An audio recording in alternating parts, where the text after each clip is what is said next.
دوستان عزیز، در بخش حضور مبارک کوچه های تنگ و یاله های سبزی ناحیه فیض‌ریز و فیض‌خیز و فیض‌بیز فیض‌آباد را یک گشته بالاخره از تئاتر دولتی اکادمی دراموی به نام ابوالقاسم لاهوتی قیام‌الدین چقلزاده هنرپیشه مردمی تاجیکستان را پیدا کرده و دعوت کردیم به برنامه.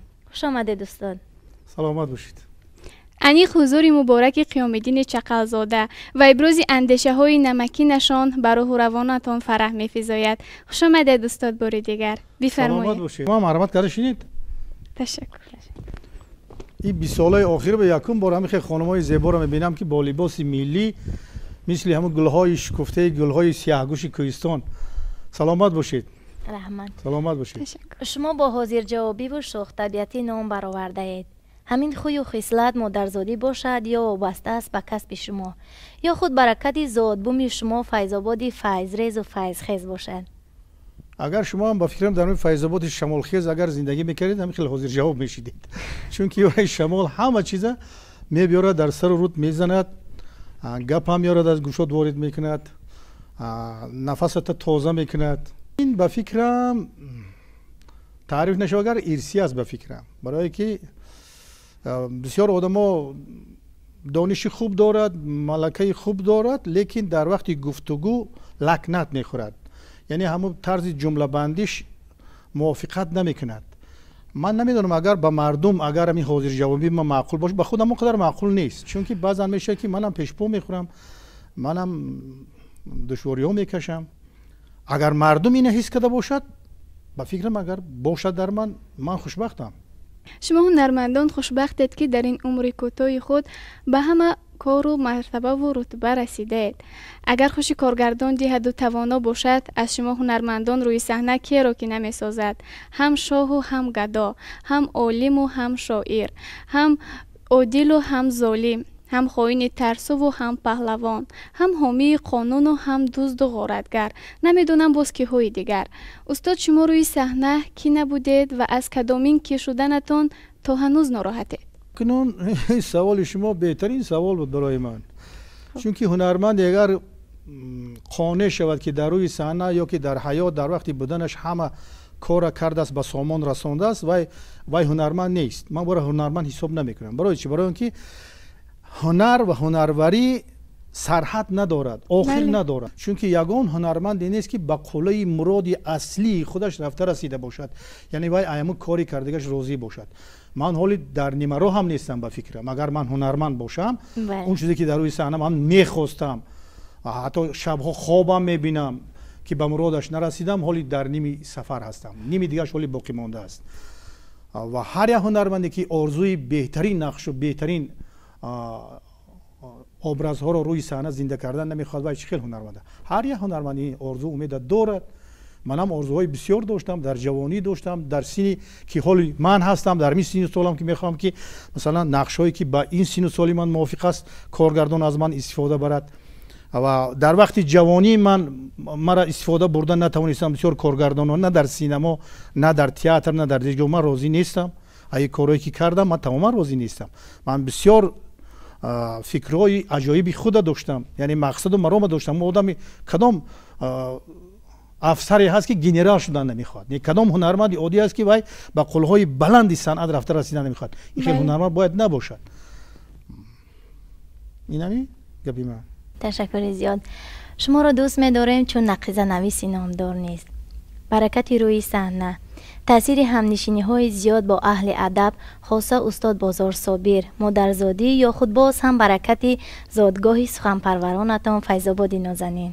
ایدئال ها دارم. مثلا در ساحه نظم دارم ایدئالی که من ایجادی و مردک شاعر، یعنی سخنی و میپرستم. در ساحه مثلا هنرمندی هم که باشد دارم، در ساحه آوازخوانی هم که باشد. این چیزا در من ایدئال است. از همون وقت‌های جوانی هم در من هست. مثلا درباره شعر و شاعری گپ را من ایجادیات استاد بازار از همه بلند میشمارم. برای چی؟ برای که وای اون چیزی که دردی که من دارم وای مردک میگه و اون سخنی که وای میگه وای دیگه کرده نمیشه. این وای برای من ایدئال است. دیگر شاعرها رو هم دوست میدارم، شعر خوب دوست میدارم، همه این نظم جهان دوست میدارم، لیکن با خود ایدئال دارم. بله. مثلا در ساحه سرودخوانی باشد، از سالهای 58 من شیفته و مخلصی استاد ظفر ناظم بودم و تا امروز هم من مخلص این مردک هستم و خواهم ماند. و در ساحه صنعت دراموی باشد، من ایدئال خود هاشم گدا رو میشمارم که کاری وی، ایجادی وی برای من ایدئال است. اولین قدم های کودکی من در این ساحه تقلید کردن چارلی چاپلین بود. چارلی چاپلین سر کرده و براج کپور، یعنی همین سالهای مکتب خانی جوان بودم، در همون مکتبی میانه اینا را تقلید میکردم. خیلی آیسته بعدی آدمایی که برای من ایدئال شدن، البته همه کارهای وی رو من دوست میدارم. بعضا در خانه، بعضا در حمام تقلید میکنم. حتی استاد بازار از این تقلیدای من و از این چیزای من خفه نمیشد هیچ وقت، هرچند که شعرهای وی من میگیرم چپه و راسته میکنم. مثلا یک شعر دارد که میگه جانب روی تو رو گرداندم از 4 سو، شاعری را چپه گردان کردم از پشت رو، نظم را من در تپش آوردم چون نبض تو، میکنم جلد کتابم را عوض بر عشق تو. این شعر کی میگه در این عصر 21؟ همین گرفتم من چپه کردگیم. جانب روی تو رو گرداندم از 4 سو، دیگ آش را چپه گردان کردم از پشت رو، زیربکش را در تپش آوردم چون نبض تو، میکنم گوشت و پیازم را عوض بر عشق تو. تشکر. این شعرها دراز هستن. مثلا استاد ظفرم من به اسباب نمیتونم تقلید کردم. هاشم گدا خودش همش تقلید است. وای کاری که وی در صحنه میکند، وای وقتی که در کار ایجادی داده میشد، وای تمامی وجودش، تمامی رگ و پیوندش همش داده میشه در اون صحنه. این حالت در اینجا تصور کرده نمیشد. باید که ای قالب خود بیرو برایی، در قالب هاشم گدای درایی، بعد اورد بعد زنده کرده میتونی. اینجا چند stol باید بشکنه، چند لامپشکو بکافه اینجا، بعد ابرز هاشم گدای اینجا بعد تولد میشه. یک لطیفه بگویید. یک دختر جوان شوهر میتین، بعد مادرش هم خفای کیله نمیرود، بعد وقتی که جوگه ها را میپرتاید همون دختر ایمو درون کورپا یا آینه میآورد. با آینه میبینی که خودش میبیند، اوچش میگه آچه جو تو من بای کی را داده؟ اوچش میگه چی با؟ این مردک زن داره کو؟ گفتش کو؟ میبینه که خودش میبینه ایت کمپری خنگروایه. تشکر. یک ضرب المثل بگویید. اشتر بیمرد از لاغری از بس که پیل بسیار داشت. اشتر بیمرد از لاغری یعنی خراب بود، از بس که پیل بسیار داشت. پیل روغن، یعنی بارش روغن بود است، نه در زمین نه در هوا، نزدیک شام وقتی سحر. یک شعر بخوانید استاد. ای پول نرفته سرفراتیم، حیرت زده چون و چراتیم، ارغشت رویم از برایت، دیوانه هات از براتیم، دادیم عبرات و نبراتت،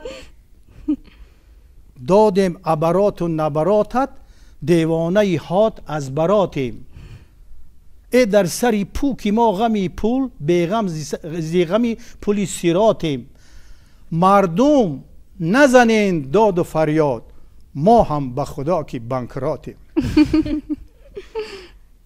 یک ترانه بخوانید. دولانه سری باره به جنبان خودتا، ای دختری رفتگی بگردان روتا، روتا روتا سری ندیدم روتا، شمالای فیض آباد بیاره بوتا. تشکر استاد. میگوین زیبا و مردانه میرقصید، یک رقص کنید. شما گذارونده که خاطر ما که ما خیلی کمی ملایم آدمم رقص بعد اینجا با گوشتینم تشکیل کردین. شما ایلادور هستید؟ نه الان شما ایلادور شد، در توی شما رقص میکنم که با هم یک روبایا میخونم که ای دخترکی سفیدکی تای تاقی، ای قلعه دشت ای قشلاقی ایلاکی، هر چند کردم تو را ندادن بر من، گر توی کنی در تویت میشم ساقی. در توی شما البته اگر زنده سلامت باشم رقص میکنم. تشکر استاد. سلامت باشید. چقدر طبع لطیفی بیننده برنامه فرهنگی و فراغتی شباده رو شاد گردانیدید. زنده باشید. لطفتون زیاده باشد.